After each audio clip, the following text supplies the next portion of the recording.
मुझे ये बात समझ में नहीं आती। आज एक हैरत की बात है, हमारा मुल्क अजीज, हम तो यहाँ पर पैदाइशी हैं, आंखें यहीं खोलें, बचपन से देख रहे हैं, हमसे बड़े भी बुजुर्ग यहाँ बैठे हैं, कई नशेब व फराज इन्होंने अपनी जिंदगियों में देखे होंगे। आज़ादी के वक्त के भी लोग मौजूद हैं, उसके बाद के भी लोग मौजूद हैं। ज़माने में कुछ सख्तियाँ, कुछ नरमियाँ आती जाती रही, लेकिन अभी पिछले चंद सालों से एक ट्रेंड जो चला हुआ है, ऐसा लगता है कि हिंदुस्तान में सिर्फ मुसलमान ही है और कुछ नहीं है। सारे मीडिया चैनल में सिर्फ मुसलमान ही हैं।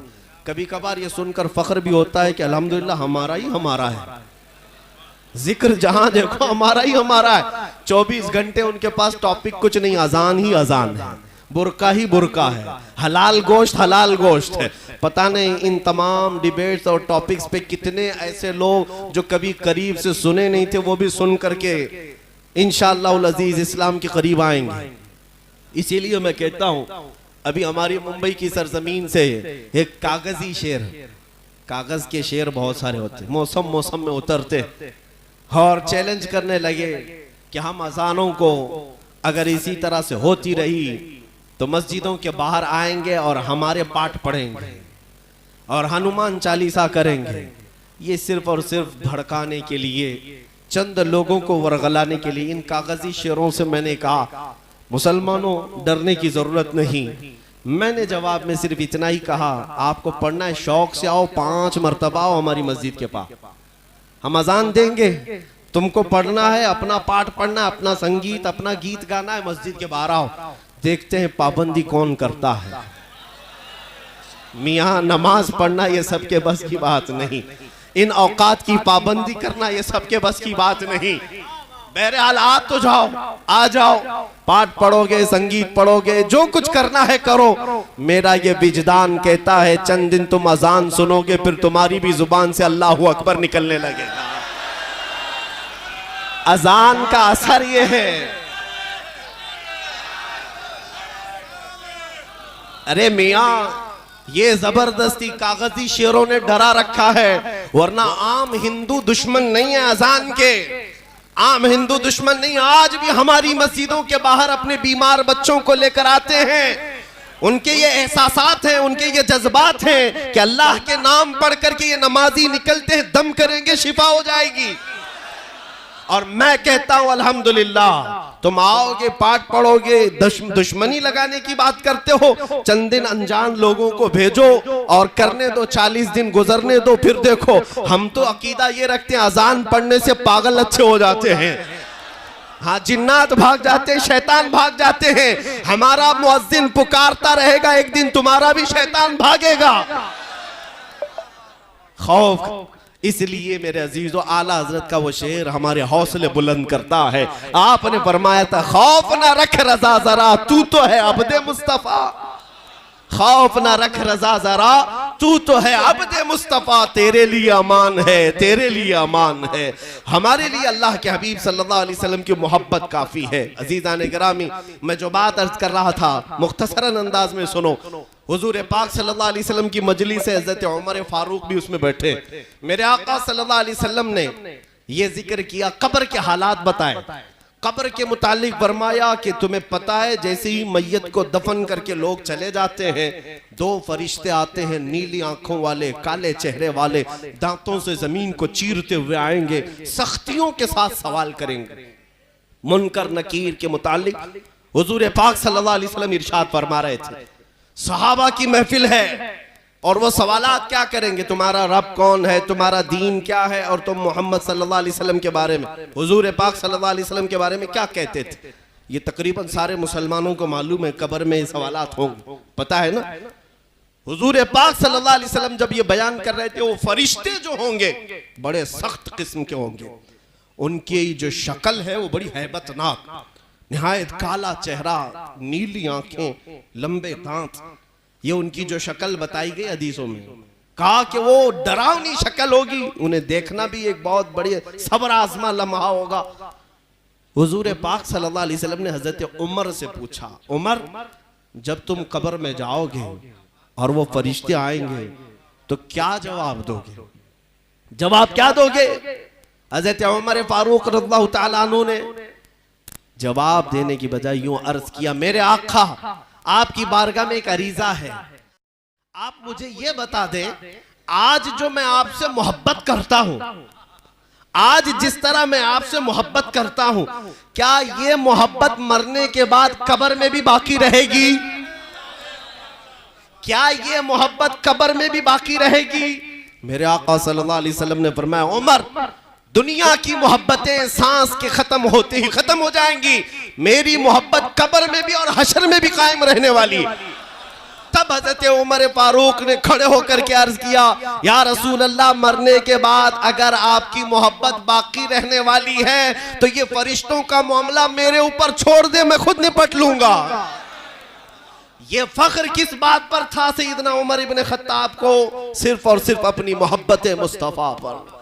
इसलिए मैं कहता हूं, मुसलमानों, अगर सैयदना उमर फारूक रदी अल्लाह ताला अन्हु ने ये हमें जज्बा दिया है कि रसूल पाक की मोहब्बत है, तो कब्र के फरिश्तों से भी हम निपट लेंगे, जवाबात दे लेंगे, क्योंकि मेरे आका की इनायत साथ होगी।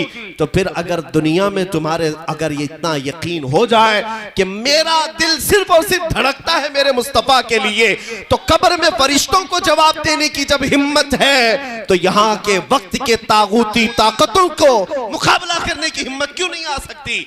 यकीनन आएगी जिस दिन तुम्हारा दिल यकीन के साथ भर जाएगा, जिस दिन यकीन के साथ भर जाएगा कि मैं मेरे मुस्तफा करीम सल्लल्लाहु अलैहि वसल्लम का सच्चा गुलाम। हाँ, आजमाइशें आएंगी मेरे अजीजों, ऐसा नहीं है कि आज जिस तरह से हम बोल रहे हैं हमारे साथ कुछ नहीं होना है, होगा। और मैं ये कहता हूं कि ज्यादा से ज्यादा क्या होगा, गर्दन मार दी जाएगी, मौत आनी है एक ही बार आनी है, उसके अलावा तो नहीं। और हम उस बरेली के जारूफ कश हैं जहां का इमाम हमें यह सिखाता है, करूं तेरे नाम पे जान फिदा, न बस एक जान दो जहां फिदा, दो जहां से भी नहीं जी भरा, करूं क्या करोड़ों जहां नहीं। जब हम जान फिदा करने की बात करते हैं तो फिर वो मुहावरा भी याद होना चाहिए जो आम मसल में कहा जाता है, ओखली में सर रख ही दिया तो मुसल से क्या डरना। ओखली में जब सर रख दिया है तो मुसल से क्या डरना है। हुजूर पाक सल्लल्लाहु ताला अलैहि वसल्लम की मोहब्बत और उनकी बारगाह में उनकी इज्जत की पहरेदारी की कसम उठा ही लिया, तो फिर अब इन सब बातिल चूंटियों से डरने की जरूरत क्या है। अगर हमारी आजमाइश होनी है तो मौला की मर्जी से होगी, अगर रब तबारक व तआला की मर्जी होगी तो आजमाइश होगी, और मौला अगर ना चाहे ये हजारों ताकतें मिलकर के हमारा बाल भी नहीं निकाल सकेंगे। इतना यकीन है इंशाअल्लाह अज़ीज़। अज़ीज़ाने गिरामी वक़ार, लोग अगर हमें इस बात का ताना देते हों या इस तौर पर झिझोड़ते हों कि ये हालात इस तरह की गुफ्तगू के नहीं है, जेल में चले जाओगे, सड़ जाओगे, फांसी हो जाएगी, मुकदमे हो जाएंगे और जिंदगी भर कोर्ट कचेरी के चक्कर काटेंगे, तो हमने कहा क्या हुजूर की मोहब्बत मुफ्त में लेना चाहते हो, हलवे खा करके? हाँ, सिर्फ खिचड़े और नियाजें खा करके लेना चाहते हो? अरे मोहब्बत उसको कहते हैं जो बिलाल हबशी की आवाज में है कि अंगारों पर सो करके भी मेरे मुस्तफा की वफादारी का ऐलान किया था। हाँ, खुबैब इब्न अदी की वो मोहब्बत है कि सूली पर चढ़ करके नाक कट गई, कान कट गए, होंठ काटे गए, नाखून खींच लिए गए, आंखों में सलाइयां फेर दी गई, तब भी ये कहता था वो खुबैब इब्न अदी, जालिमो तुम मेरे जिस्म के 1000 टुकड़े कर लो गवारा है, लेकिन अब भी मेरे मुस्तफा के तलवे में कांटा चुभे ये भी मुझे गवारा नहीं, ये भी मुझे गवारा नहीं। हमने ये सिर्फ किताबों में पढ़ने के लिए और बयानात में सुनने के लिए नहीं, जिस दिन प्रैक्टिकल करना होगा है नौजवानों, हुजूर के नाम पर अगर कोई तकलीफ और मशक्कत उठानी हो तो उठाएंगे इंशाअल्लाह। इसलिए कि हमारी माओ ने सिर्फ दूध ही नहीं पिलाया, इश्क रसूल भी पिलाया, और जिसकी माँ ने नहीं पिलाया वो मेरा मुखातब भी नहीं है, जिसकी माँ ने नहीं पिलाया वो मेरा मुखातब नहीं है। मेरा मुखातब, मेरा सुनने वाला वही है जो अपनी माँ के सीने से दूध के साथ इश्क रसूल भी पी कर आया हो।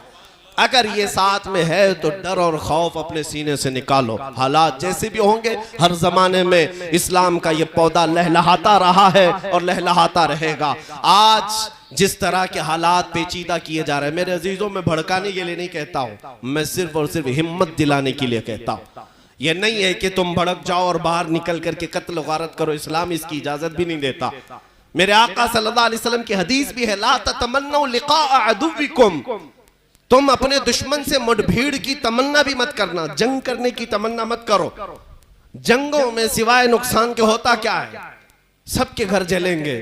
हुजूर पाक सल्लल्लाहु ताला अलैहि वसल्लम ने हुक्म यह फरमाया, जंग की तमन्ना मत करो, लेकिन साथ में मेरे आका ने यह भी फरमाया, और अगर तुम्हारे सरों पर सवार हो जाए तो फिर कदम भी पीछे मत हटा। हाँ, अगर जबरदस्ती कोई तुम्हारे सरों पर सवार हो जाए तो फिर साबित कदमी का मुजाहरा करो, अल्लाह की मदद तुम्हारे साथ आएगी, अल्लाह की मदद आएगी। मैं अपनी कौम को यही जवां मर्दी और यही हौसला देने की बात करता हूँ। जायदादें, प्रॉपर्टियां, ये सारी चीजें जो कुछ भी मिली है वो मेरे रसूल की बरकत से मिली। तुम अगर ये सोचते हो कि मैं इस तरह के हालात में आ जाऊंगा, हमारे घर पर भी बुलडोजर चलेगा, दुकानें कर ली जाएंगी, जायदादें जब्त कर ली जाएंगी, ये जो खौफ फैलाया जाता है मेरे अजीजों, यजीद भी ये करके देख चुका। बिल्डोजर उस जमाने में नहीं था, लेकिन जो भी रहा होगा वो घर भी तोड़वाया करता था अपने मुखालिफिन के। जो उसकी बगावत करे या जो उसकी बैत को न माने उसके घर तोड़वा दिया, बाजारों के दुकानों की दुकानें खत्म करवा दिया। हर जमाने का यजीद ये करके देखता है, लेकिन शब्बीर हर जमाने में जिंदा होता है। मेरे अजीजों, हुसैन आजम के चाहने वाले इन यजीदी ताकतों से नहीं घबराया करते। ईमान जिसके सीने में मौजूद है, जायदादें क्या आज तुम कर लिए, कल मेरे मुस्तफ़ा का अगर हुक्म हुआ तो इससे 10 गुना ज्यादा मौला अता करेगा। इंशाअल्लाह दरवाजे खुलेंगे, इस बात का खौफ ना रखो, डरो मत।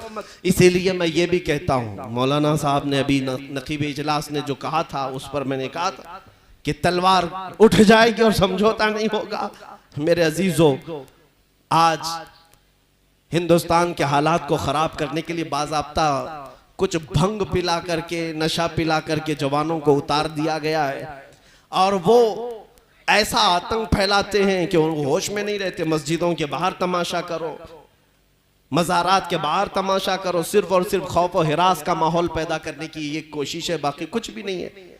और ये भी मैं आपको बता दूं कि इनमें कोई सीरियस नहीं, ये सब राजनीति खेल है, पॉलिटिक्स चमकाना है, इसलिए कि अच्छी तरह समझ चुके जब तक ये हिंदू मुस्लिम नहीं करेंगे अब कोई मुद्दा ही नहीं है। जीतने के और इलेक्शन के ये सब कोई मुद्दे ही नहीं रह गए, इसलिए मेरे अजीजों ये चीजें कर रहे हैं। लेकिन मैं उन कीड़ों से बार बार ये कहता हूं, तुम तलवारें उठा उठा करके मस्जिदों के बाहर लहरा लहरा करके डराते हो, उस कौम को डरा रहे हो जो 1400 साल से करबला सुन रही है। हमें इस बात का वो नहीं है, लेकिन अजीजा ने गिरामी वक़ार, आपको सब्र रखना है। इंशाअल्लाह अजीज रात के बाद सुबह को तो होना ही है, रात आई है तो सुबह तो होगी ही। आज अगर हमारे हालात पर अंधेरा छाया है तो इंशाअल्लाह ये जुल्मत को छटना है और 14वीं का चांद तुलू होना है। इंशाअल्लाह अजीज वो वक्त आएगा जब हमारी जमात में कोई सलाहुद्दीन का जानशीन पैदा होगा, लेकिन उससे पहले जो ये हालात हैं इसमें आप सबके लिए मैं इतनी मुअद्दिबाना गुजारिश करूंगा, अपनी जिंदगी को बदल लो। आला हज़रत फाज़िल बरेलवी रदी अल्लाह ताला अन्हु के वो चंद अशार तुम्हारे गोशे गुजार करता हूँ। आपने सच फरमाया था, दिन लहू में खोना तुझे, शब सुबह तक सोना तुझे, शर्मे नबी खौफे खुदा ये भी नहीं वो भी नहीं। आज जो चीज तुम्हारे साथ साथ चल रही वो यही है, शर्मे नबी भी खत्म कर लिया, खौफे खुदा भी खत्म कर लिया। अगर नबी पाक सल्लल्लाहु ताला अलैहि वसल्लम से हया होती तो आदमी डर डर करके जीता है कि अचानक मेरी मौत आएगी, कब्र में जाऊंगा तो हुजूर देखेंगे तो क्या कहेंगे, तू मेरा गुलाम है इस शक्ल के साथ आया। तो आदमी को शर्म और हया अगर बाकी रहे अपने मुस्तफा से तो जीने का ही अंदाज नहीं रखता। खौफे खुदा अगर दिल के अंदर है तो इस तरह अय्याश नहीं रहता। इसलिए ये दो चीजें वापस अपनी जिंदगी में ले आओ। जब तुम जिंदगी तब्दील करोगे तब फिर तुम्हारा एक नारा भी बड़ा असरअंदाज होगा। बाकी यहां मजमों में बैठ कर के चीखने और चिल्लाने से क्या होना है। अगर तुम्हारे यहीं बैठ कर के नारे लगाने से ही सब कुछ होना था तो क्या बात थी, लेकिन अमल के मैदान में तुम्हें तब्दीली लानी होगी। मेरे अजीजों, आला हज़रत फाज़िल बरेलवी रदी अल्लाह ताला अन्हु ने इसी दुनिया को दूर करने के लिए तुम्हें नसीहत की थी। ये वो दुनिया है जिसके तुम मतवाले हो गए हो। आज 4 लोगों की दोस्ती की वजह से तुमने अपनी शनाख्त बिगाड़ ली, हुजूर की सुन्नतों को पीठ पीछे फेंक दिया, अपनी दाढ़ी को बार बार छिलाकर गटर के हवाले करते रहे सिर्फ इसलिए कि 4 लोगों में मेरी शक्ल अच्छी रहे, इमेज अच्छी रहे। तुम ये नहीं सोचते कि मेरे नबी पाक जब मुझे देखेंगे तो क्या कहेंगे। हुजूर पाक सल्लल्लाहु ताला अलैहि वसल्लम की अगर नजर पड़े तो मुझे मेरे आका क्या कहेंगे। ये दुनिया जो तुम्हें दिख रही है हकीकत नहीं है मेरे अजीजों। उठो ऐ जवानों, छोड़ दो इन तमाम अय्याशियों को, शहद दिखाए जहर पिलाए कातिल डाइन शोहर कुछ, इस मुर्दार पे क्या ललचाना दुनिया देखी बाली है। आला हज़रत फरमाते ये दुनिया शहद दिखाती है जहर पिलाती है। जितना ये टीवी चैनल्स में सीरियल्स हो या फिल्म हो, जो कुछ भी दिखता है ये सिर्फ तुम्हें शहद की तरह लगता है, हकीकत नहीं। ये तुम्हारे अखलाक का कातिल है। ये पूरा इंटरनेशनल तरीके से जो मुसलमानों के अखलाक को तबाह करने की साजिशें हैं, तुम समझते क्यों नहीं। तुम